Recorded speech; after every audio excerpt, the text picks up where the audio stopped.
Jó napot kívánok! Ez a .eu, a Pannon Televízió hetente jelentkező magazinműsora az Európai Uniós hétköznapokról. Változatos témákat gyűjtöttem össze mára. Szó lesz például a kalózokról, akik Szomália partjainál lesnek áldozataikra. Utána megtudhatják, hogy hogyan él vissza a Facebook a személyes adatainkkal.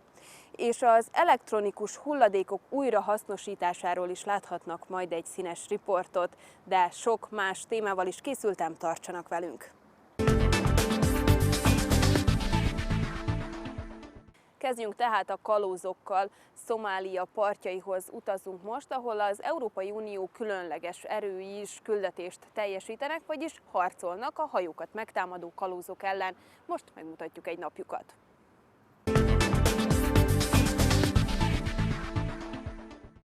Salut, bienvenue dans AZ. P comme pirate. Une chasse aux pirates, ça vous dit? On met le cap sur le golfe d'Aden, au large de la Somalie, en Afrique, pour rejoindre la force spéciale anti-pirate de l'Union européenne. Voici la frégate française de Grasse. Elle fait partie des 12 navires européens qui patrouillent en mer, avec renfort d'avions et d'hélicos. Leur mission, protéger les navires qui passent dans le golfe d'Aden. Traquer les pirates qui s'attaquent aux bateaux de marchandises. On va voir comment se passe une journée à bord. We can take off on alert after a distress call of one vessel. And so we go there and we show if there is a suspected pirates near a vessel. And after we take a photo and we call our ship if there is something suspect. Chaque matin, le navire se prépare à prendre la mer. L'hélico part en éclairage. Objectif, bien identifier les pirates somaliens. Ils naviguent à bord de petits bateaux à moteur. Mais attention, ils sont déterminés et organisés. L'équipe française est prête à attaquer tout engin suspect, car l'ennemi a déjà utilisé des tirs de roquettes sur des navires marchands et n'hésite pas à tuer les marins. Mais bon, il y a peu de risques que les corsaires affrontent la force navale européenne. Ils ne sont pas fous. Le combat serait bien trop inégal. It's quite easy to do the differences between fishermen and pirates. Pirates usually use tools such as ladders, ammunition, weapons that are not used by fishermen. Les pirates somaliens n'ont pas froid aux yeux. Avec leurs rafiots de pêcheurs, ils osent s'attaquer à des géants de la mer. Comme le gros pétrolier grec Maran Centaur, avec ses 2 millions de barils de pétrole à bord. Joli butin. Les corsaires l'ont capturé pendant 4 mois, avec l'équipage en otage. Ils ont fini par tout relâcher contre 5 millions d'euros, la plus grosse rançon de l'histoire. Piracy in general is a concern. The Gulf of Aden is one of the areas where the commercial traffic is the heaviest in the world. If there is a threat against this commercial traffic, that may have a huge impact on the European market. La journée passe et toujours pas un pirate à l'horizon. Mais à bord, j'ai rencontré un passager clandestin, un journaliste qui s'intéresse de très près aux corsaires somaliens. Et il n'est pas convaincu par l'efficacité des opérations anti-pirates. Many people in Somalia believe that piracy has been related with their normal life. They have seen that piracy is the only choice. There are vessels, attackers from other countries coming to the shore of Somalia, dismantling their livelihood as they think. We are not pirates, we are coastal guards. Fighting with the pirates by gun is not the solution. You cannot kill the snake on the head before finding where the head is. The problem is inside the country. Trouver les réseaux criminels qui sont à la tête des pirates, c'est ça le vrai défi de l'Union européenne. Il y a urgence, la piraterie n'arrête pas d'augmenter. En 2009, 217 bateaux auraient été attaqués par les corsaires somaliens. Butin total, 57 millions d'euros, payés en rançon. Mais où cachent-ils leurs trésors? D'après le Bureau international de la mer, tout cet argent ne serait pas planqué en Somalie, mais liquidé dans d'autres États du Golfe. Stopper les pirates, ok, mais ça ne suffit pas. Salut!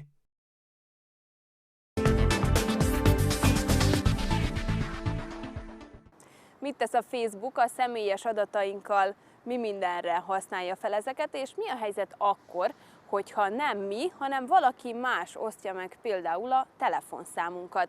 Egy adatvédelmi aktivista válaszol a kérdésekre.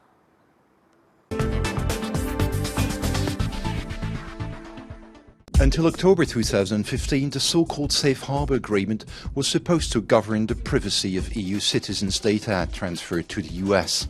But everything changed with him.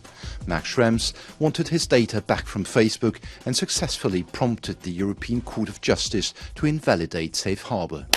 Max Schrems, hello and welcome. You effectively, let's say, kill off Safe Harbour. So how would you describe today my data? Is my data safe? What we see is different trends. A couple of companies are moving data back to Europe where it's not subject to US law, which obviously is typically the better choice. It really depends on the member state as well where it's at. There are cases where they implemented new limitations, for example, standard contractual clauses, which allow much less data usage in the commercial sector especially than Safe Harbour has done before. So there are some improvements. The problem is that we would need a replacement for all this. And the replacement that the Commission has proposed right now, called Privacy Shield, is basically Safe Harbour once again. Privacy Shield is the word today. It is supposed to replace Safe Harbour, which doesn't exist in theory anymore. Where are the weak points? Because you said it didn't change anything, it's the same again. Are we taken for fool? Or? Basically, yes. Unfortunately, that's the situation. We have two different main issues. The one side is government surveillance. Privacy Shield doesn't change anything on it. There is an ombudsman that you can address, but she's only going to tell you that everything is fine or not, but she's not going to tell you anything about your case. They're not even going to tell you if you were even subject to surveillance. The other issue is the commercial sector. So what, for example, Facebook or Google can do with the data internally.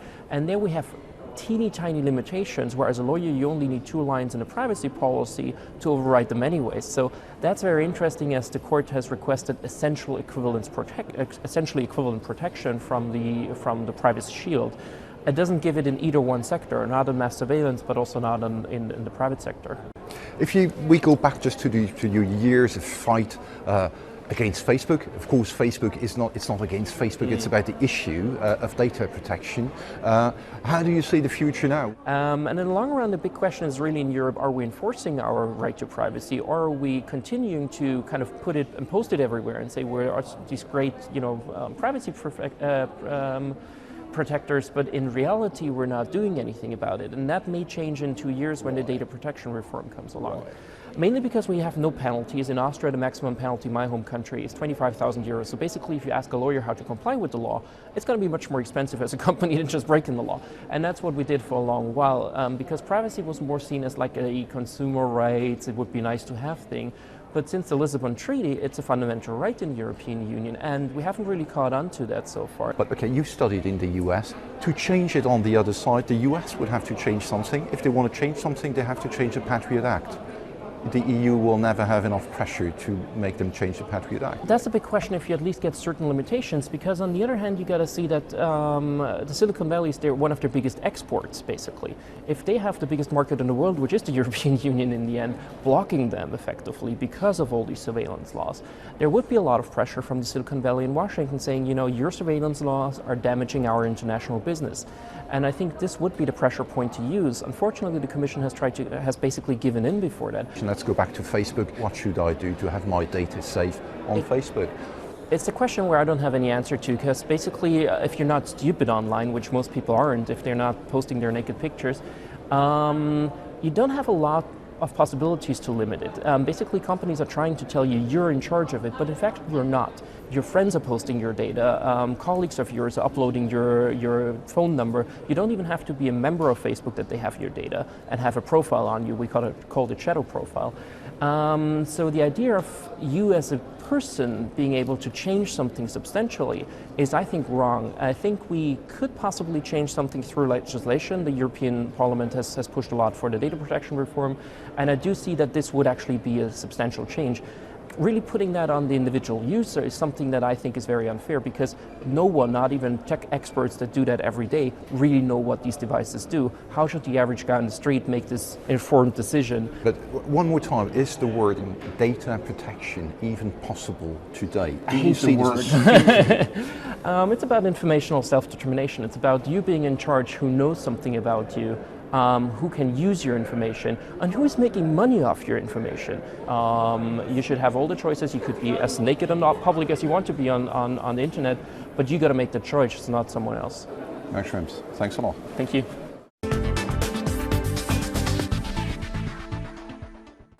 Tavaly októberben fogadták el az európai parlamenti képviselők a roamingdíjak eltörlését, de mikor lép életbe az új megfizettetési rendszer és kire vonatkozik majd, vagyis ki telefonálhat olcsóbban és mikor? Most megtudhatják. A big moment in an EU often dismissed as out of touch with citizens' needs. MEPs passed the abolition of roaming surcharges by 2017 and rights on accessing the internet. Across Europe, you can use your phone like you were at home, but those who stay at home will not pick up an extra bill. There are exceptions, excessive roaming for example, but another issue for MEPs was people's equal access to the net alongside big commercial or government users, net neutrality as it's known. Ein neutrales Internet ist die wichtigste Infrastruktur der Demokratie für die Zukunft. O tráfico tem que ser tratado de forma igual, sem discriminação, sem restrição o interferenza. Qui abbiamo conciliato gli interessi dei cittadini e la necessità anche di far crescere il sistema. Pilar del Castillo headed the negotiating team. It is a kind of abolishment of a sort of tax on free movement of people in Europe. It implies eliminating a barrier for so many companies, for so many startups in the European space. Next stage, smaller phone bills after April 2016, even smaller ones from June 2017, when the legislation fully kicks in. A folytatásban jöjjön egy egészen kicsi gazdaság. Az Európai Unió szeretné megóvni a lakossági befektetéseket a bankcsődöktől. Most megtudhatják, hogy ezt hogyan csinálják.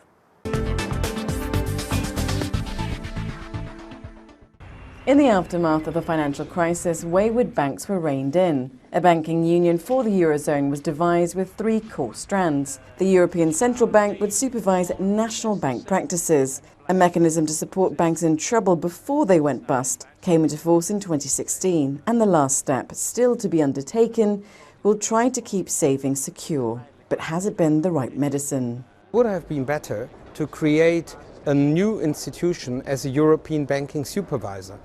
That would have been the better solution, but giving it to the ECB is still better than the fragmented national system we had before, where the member states were competing for the weakest banking supervision, which was one of the factors which led us into that financial crisis. During the crisis, bailouts were the norm, but that in turn ballooned government debt. Now a US-style system is in place where investors manage the risk. We have to avoid, of course, the unintended consequences that bail-in, instead of reducing risk, enhance risk in terms of lack of confidence. This requires first the banking union is completed, so the deposit guarantee and the backstop are crucial elements, and also that we use the bail-in tool in a proportionate and fair way.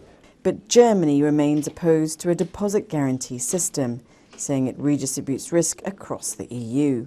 Negotiations are ongoing. Most ismerjék meg Briant, aki porszívókat szerelt össze egy gyárban, valahol az Európai Unióban. Azonban a globalizáció miatt a gyár bezárt, és Brian elveszítette a munkahelyét. De nem esett kétségbe, hanem átképezte magát vízvezetékszerelőnek, mert hogy az Európai Unióban ez is megtörténhet. Mutatjuk Brian történetét. Brian has been making vacuum cleaners for years. He loves his job. One day, a new vacuum cleaner factory is opened on the other side of the planet. Labour is considerably cheaper over there. Due to trade globalization, the new cheap vacuum cleaners arrive in Europe by the boatload. Everyone rushes out to buy one. Very quickly, Brian's factory goes bankrupt. Everyone is laid off. Out of work, Brian wonders what else he could do. Retrain as something else? Okay, but in what area and how? In his case, Europe has provided for a solidarity mechanism, the European Globalization Adjustment Fund. The fund supports the reintegration of European workers laid off for a reason directly linked to globalization. a company relocating to another country, a significant increase in imports, or even a company losing market share in its sector of activity. The fund has a maximum of 500 million euros available each year. It only intervenes when a member state specifically requests it to. Subject to exceptions, there is a whole series of criteria to meet. The most important is that the layoffs must affect at least 500 direct or indirect employees. Good news for Brian. His country has obtained several million euros. For 2 years, this money will finance individual measures to help Brian and his colleagues find new jobs, such as individual coaching, professional retraining, or even aid to start their own businesses. It's not a 100% guarantee that they will find new jobs, but for Brian, it's allowed him to make a fresh start. Today, he's a plumber.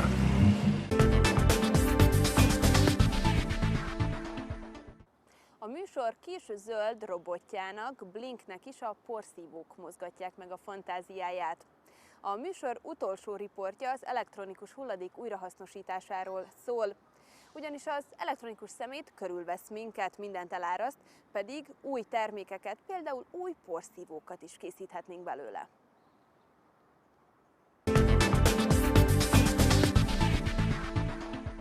Salut, bienvenue dans AZ, ABCD, XYZ. W for Electronic Waste. 4 kilos d'appareils ménagers par personne, c'est ce qu'on devrait recycler chaque année. Certains pays européens y arrivent, d'autres moins. Résultat, les déchets électroniques s'accumulent. Mais que vont-ils devenir? Ça m'inquiète. J'ai mené l'enquête. Vous me suivez? Ici, à Willembroek en Belgique, des milliers de frigos, télés et ordi débarquent chaque jour. Ils sont réduits en pièces détachées. Les substances dangereuses pour la santé et l'environnement sont isolées. Ensuite, récupération du plastique et du métal. Je passe mon tour. Je suis pas prêt pour la casse. Le Parlement européen voudrait augmenter cette récup dans l'Union. Objectif 2016, recycler au moins les 3/4 des déchets électroniques de chaque État membre et éliminer les substances chimiques dangereuses. Pour ça, il faut des usines spéciales. Il en existe aux Pays-Bas. Je vous montre. Ici, les plastiques toxiques sont lavés, triés et mis en miettes. Pfiou, pas de risque pour moi, je suis clean. L'usine produit 1 tonne de plastique réutilisable par semaine. Cette matière est recyclée dans un tas d'objets, comme des CD par exemple. Cet or blanc intéresse de plus en plus d'industriels européens. Mais où file le reste des déchets? Destination, l'Inde. Il paraît qu'une grosse partie de notre ferraille électronique est abandonnée dans des pays du Sud. C'est illégal. Ici, les ouvriers brûlent les composants ultra-toxiques des ordis, sans aucune protection.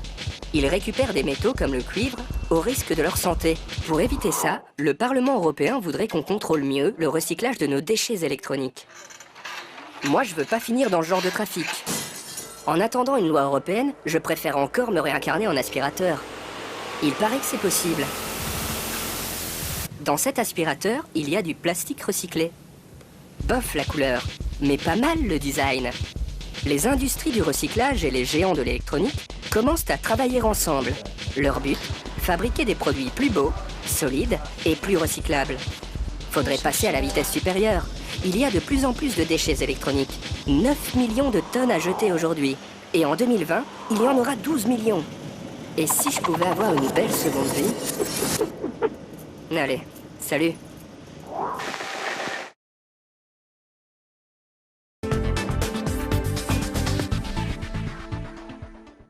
Ez volt mára a .eu, tartsanak velünk egy hét múlva is, ugyanígy szombaton este 6:30, viszontlátásra!